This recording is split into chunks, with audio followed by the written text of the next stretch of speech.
형제들아, 내가 너희에게 나아가 하나님의 증거를 전할 때에 말과 지혜에 아름다운 것으로 아니하였나니 내가 너희 중에서 예수 그리스도와 그가 십자가에 못 박히신 것 외에는 아무것도 알지 아니하기로 작정하였음이라.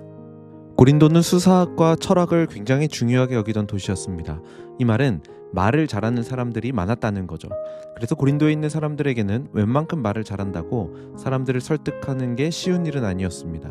그리고 오늘 편지를 쓰고 있는 바울도 사실 이러한 수사학과 철학, 논리에서 뒤처지는 사람은 아니었습니다. 그런데 오늘 본문은 바울의 의외의 모습을 보게 됩니다. 1절에 이렇게 이야기하죠. 형제들아, 내가 너희에게 나아가 하나님의 증거를 전할 때에 말과 지혜의 아름다운 것으로 아니하였나니.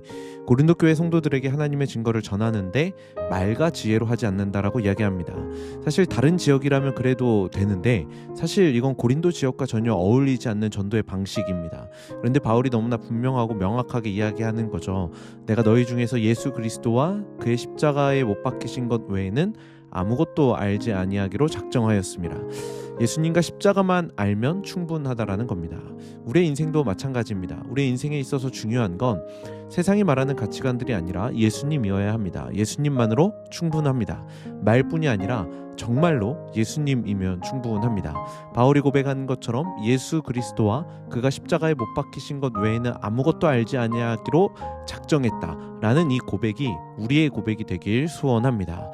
그런데 이 사실이 우리에게 어떤 능력과 어떤 열매로 다가올까요? 아무리 예수님 이야기한다라고 해도 예수님만 자랑한다고 해서 그 자체로 능력이 되는 건 아니잖아요. 바울도 그 사실을 알았고 그래서 우리에게 예수님과 십자가가 능력이 될 수 있도록 도우시는 한 분을 소개하고 있습니다. 바로 성령님입니다. 4절에 보시면 내 말과 내 전도함이 설득력 있는 지혜의 말로 하지 아니하고 다만 성령의 나타나심과 능력으로 하여라고 이야기합니다.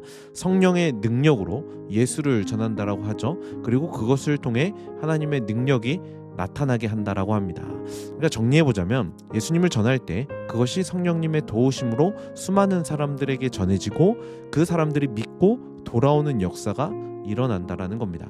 우리의 삶으로 다시 돌아와서 우리의 삶 가운데 예수님을 전하고 살아간다라는 것은 결코 쉬운 일이 아닙니다. 왜냐하면 우리는 바울처럼 완벽한 사람이 아니기 때문이죠. 아니 사실 바울도 그렇게 완벽한 사람은 아니었습니다. 그런데 우리는 종종 바울을 위대한 사도, 담대한 전도자로 생각할 때가 있습니다. 하지만 바울은 자신의 모습을 전혀 다르게 설명합니다. 3절을 한번 보십시오. 내가 너희 가운데 거할 때에 약하고 두려워하고 심히 떨었다. 바울도 두려워했습니다. 바울도 약한 사람이었습니다.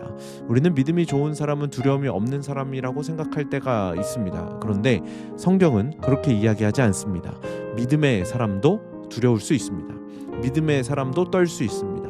믿음의 사람도 자신의 부족함을 느낄 수 있습니다. 중요한 건 두려움이 있느냐 없느냐가 아니라 그 두려움 가운데 누구를 의지하느냐입니다. 바울은 자신의 능력을 의지하지 않았습니다. 자기의 말솜씨를 의지하지 않았습니다. 자기의 학문을 의지하지 않았고 경험을 의지하지 않았습니다. 오직 성령님의 도우심을 의지했습니다. 그래서 4절에 이렇게 이야기했던 겁니다. 내 말과 내 전도함이 설득력 있는 지혜의 말로 하지 아니하고 다만 성령의 나타나심과 능력으로 하여. 사람의 마음을 열 수 있는 분 성령님이십니다. 복음을 깨닫게 하시는 분 성령님입니다. 예수님을 믿게 하시는 분도 성령님이십니다. 그래서 바울은 자신을 드러내지 않고 성령님께서 일하시도록 자신을 내어드렸던 겁니다. 그래서 바울은 마지막에 이렇게 이야기하죠. 5절에 보시면 너희 믿음이 사람의 지혜에 있지 아니하고 다만 하나님의 능력에 있게 하려 하였노라. 만약 사람의 말로 믿게 되었다면 더 뛰어난 말을 하는 사람이 나타날 때 믿음도 흔들릴 겁니다. 그러나 하나님의 능력으로 세워진 믿음은, 성령님의 일하심으로 세워진 믿음은 흔들리지 않습니다. 오늘 하루도 우리의 지혜와 능력을 의지하는 것이 아니라 십자가의 복음을 붙들고 성령님의 도우심을 구하며 살아가는 저와 여러분의 삶이 되길 간절히 소원합니다.